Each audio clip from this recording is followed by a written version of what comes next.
盒子到手以后呢，我也是吓了一大跳啊，这么老大一个盒子啊！因为之前我和某头聊天的时候呢，我以为呢就是一个单人的套装啊，没想到打开盒子以后，密密麻麻的3层吸塑封装，这么多东西。这套终极套装的某宝的预定价格呢是1200元啊，相当于有4个独立的6寸不一人偶，平均一个呢就是300块，你们觉得值不值呢？当然了，厂家呢还有很多个不同的单人装、双人装的套装啊，这点我觉得厂家还是很良心的啊，大家可以根据自己的喜好来进行选购。然后呢，就请出我们套装的2个主角啊，杀神和叶师傅。2个西装小人呢，非常的好看啊，尤其是握在手里的这个精致感非常的不错。2个人偶放在一起的时候呢，可以明显的看到高度的不同啊。这个我查了一下，杀神基努里维斯呢是1.85米啊，甄子丹呢是1.75米，这个身高差的还原，我觉得还是非常不错的。另外，这个终极套的一大特色呢，就是每个人物呢是2个素体。一个呢是他们在电影中长时间的这个穿着，那还有一个呢就是2个人在最终决斗时候的穿着。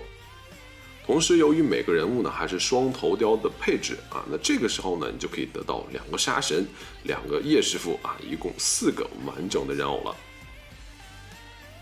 加上这套玩具的小配件和手型都非常的多啊，4个人偶日常可以一起把玩、一起摆造型，完全可以做到互不干涉。杀神的头雕呢，我个人是非常满意的，没有什么好说的，非常的帅。胡子的细节纹路刻画呢也是相当的不错。杀神的第2颗头呢，应该是对应在柏林夜店打斗场景下的这个造型啊。那在那个场景下呢，由于杀神头上呢是淋了水的，所以可以看到这个头雕整体的头发呢是散在额头前的。内部的面雕呢用的是和第1个头雕一样的啊，但是增加了一些战斗的伤痕。同时，头发的表面的涂装呢，做了这种油亮的感觉啊，去还原了头发淋了水以后的效果。然后呢，就是叶师傅这边了。叶师傅的2个头怎么说呢？我第一眼看上去啊，感觉没有我印象里的甄子丹那么帅啊。然后呢，我去回顾了一下电影啊，其实电影中的甄子丹呢，已经是有一点稍显老态了啊，脸颊2侧的这个肉呢，略微有一些下垂。头雕整体呢还是抓住了甄子丹眉宇间的这种感觉的啊，一些角度下呢还是能够还原出电影当中作为杀手的这种感觉的。另外一个呢就是这个微笑头了啊，个人感觉嘴巴的部分呢有点怪怪的，头雕整体呢略微有点角度限定了啊，感觉这种微笑的表情还是有点不太好把握。厂家其实不如做一个脸上有伤的战斗头雕啊。1则呢那种冷酷的表情呢更好做一点啊，2则呢也能和杀神的那颗战斗头雕呢互相去搭配摆场景把玩。衣服和素体方面，感觉应该是大家最不用担心的地方了啊，他家的这个西服制作工艺和素体呢都已经是非常的成熟了啊，我已经不知道拍过多少次了。我个人呢最喜欢的是杀神蓝色衬衣的这一套啊。里面的这个腰带呢，甚至还是一个战术腰带啊，你可以把弹夹和手枪挂载在上面啊，这点我非常的喜欢。衣服方面呢，还是再给大家看一眼啊，整体的西服剪裁还是非常的合身有感觉，裤子呢也是非常的笔挺啊，这几套布衣的做工和质量，大家可以放100个心啊，又帅又能打。配件方面呢，先给大家看个大家伙啊，玩具里呢是附送了一个1:1的简版的契约徽章啊，就是一个金属的2片盖在一起的这个样子啊。弹开机构和上面扎手的这个钢针呢是没有做的啊，真做了钢针呢还挺危险的。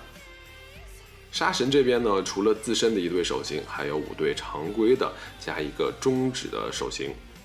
各类握持的手型呢都是非常齐全的啊，大家日常的各种把玩需求都是可以满足的。另外，杀神的所有的这个手型的左手的无名指呢，都是半指的造型啊。看过电影的各位啊，一定知道是怎么回事。叶师傅这边呢，除了自身的1对手型呢，另外是附带了5对不同的手型啊。特别要说的是呢，叶师傅的手型所有的左手的无名指呢，都是戴了戒指的啊，也是还原了电影当中的细节。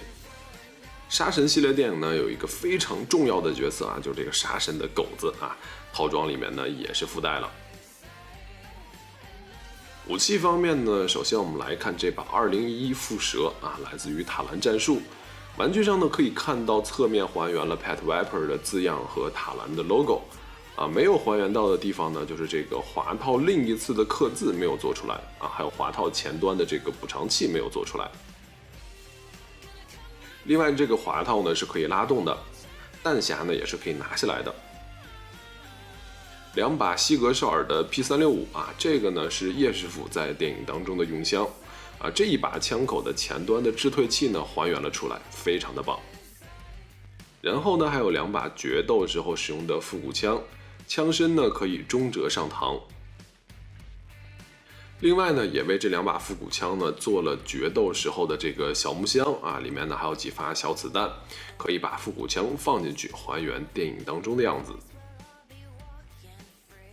配合这些手枪呢，还有多个特效键啊，有子弹慢放、发射火焰，还有枪口冒烟啊，都非常的有意思。其中呢，还有一个这个爆头的特效键啊，非常的有创意。然后呢，还有两个子弹击中的特效啊，这两个后面呢是有吸铁石的。然后呢，还有塔兰专门为杀神4打造的这把霰弹枪啊。电影当中呢打的是龙吸弹，视觉效果呢非常的炸裂啊！前身的侧面呢也做了塔兰的标志啊，弹夹里呢也可以看到龙吸弹。对于这把枪呢，还附带了专属的特效键啊，可以用来还原龙吸弹的这个火焰喷射的效果啊，这一点非常的有意思。热武器里呢，还有一枚在这个柏林夜店打斗当中啊，叶师傅所使用的这个闪光弹。其他的冷兵器呢，还有一把日本刀啊，金属的刀身，一个在大阪战斗当中杀神用的这个双节棍，还有在柏林战斗当中使用的斧头。叶师傅这边呢，就是他的导盲的这个手杖剑了啊，非常可惜的呢，就是这个剑和这个导盲杖呢是分开做成了两个啊，并没有做成这个可插拔的这种的剑鞘的这种的模式。另外呢，这个剑身呢是一个塑料的材质。武器的方面呢，还有两个这个枪啊，厂商跟我说是杀手们在追杀杀神时候用的啊，算是一个彩蛋武器了。我找了半天呢是没有找到啊，辛苦你们在评论区里面给我科普一下了。其他的配件呢，还有叶师傅在大阪吃的那碗面啊，上面的这个肉饼呢是可以拿下来的。通过替换键呢，可以做成这个吃面的这个面的这个造型啊。厂家可是太能整活了。另外呢，还有在决斗前两个人喝酒用的这两个酒杯啊，酒杯上的纹路呢没有做到100%的还原。然后呢，还有叶师傅的这个墨镜啊，金色的小怀表，里面呢可以看到他女儿的照片。